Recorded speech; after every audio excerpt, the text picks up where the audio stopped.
مصطفى شلبي. فعايز اتكلم على مصطفى شلبي. مصطفى شلبي النهارده من نجوم المباراه، جايب جون وعامل جون، صح؟ انا من وجهه نظري نجم المباراه.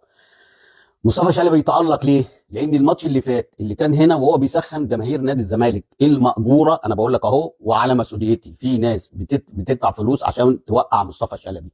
ناس من اللي ليها غرض إن توقع نادي الزمالك، إن مصطفى شلبي ده ما يبقاش موجود عشان يقول لك إيه، نجيب بن شرقي ونجيب رمضان. والله ده الفترة دي يلعب على أتخن واحد فيهم، مع الاحترام لرمضان والبن شرقي، واخد بال حضرتك؟